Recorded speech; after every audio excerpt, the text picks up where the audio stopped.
നമ്മൾ സ്നേഹം എന്നാന്നിങ്ങനെ അന്വേഷിച്ച് നടക്കൂല്ലേ?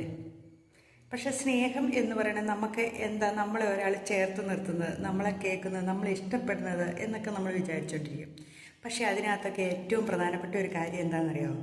പരിഗണനയാണ് സ്നേഹത്തിൻ്റെ ഏറ്റവും വലിയ അർത്ഥവത്തായ കാര്യം. സ്നേഹത്തിലുള്ളത് ഏറ്റവും പ്രധാനപ്പെട്ട സത്ത എന്ന് പറയുന്നത് നമ്മളെ പരിഗണിക്കുക എന്നതാണ്. അപ്പോൾ തന്നെ സ്നേഹത്തിന് ഒരർത്ഥം ഉണ്ടാകുകയും ചെയ്യും. അല്ലാതെ നമ്മളെ ഒന്ന് ചേർത്ത് നിർത്തി, അല്ലെങ്കിൽ നമ്മളെ ഒന്ന് തലോടി, അതൊന്നുമല്ല. നമ്മളെ ഒന്ന് പരിഗണിച്ചു എന്ന് നമുക്ക് തോന്നുന്ന വിധത്തിൽ അവരുടെ പെരുമാറ്റം, അതാണ് വേണ്ടത്. പുറമേ ഒന്ന് തലോടിക്കൊണ്ടോ അല്ലെങ്കിൽ ഒന്ന് സ്നേഹമുണ്ട് കേട്ടോ, ഇഷ്ടമാട്ടോ, ഇതൊന്നും പറഞ്ഞുകൊണ്ടല്ല.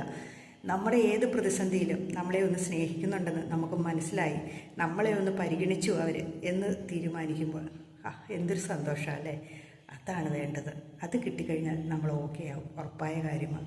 അത് കിട്ടാതെ വരുമ്പോഴാണ് നമ്മളിങ്ങനെ അന്വേഷിച്ച് നടക്കുകയും നമ്മൾ സങ്കടപ്പെടുകയും കുറ്റപ്പെടുത്തുകയും ഒക്കെ ചെയ്തുകൊണ്ടിരിക്കുന്നത്.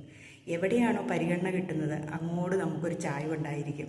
വെയിലുള്ള ഇടത്തേക്ക് മരങ്ങൾ ചാഞ്ഞ് ചാഞ്ഞ് വരില്ലേ, അതുപോലെ തന്നെ. ശരിയാണോ?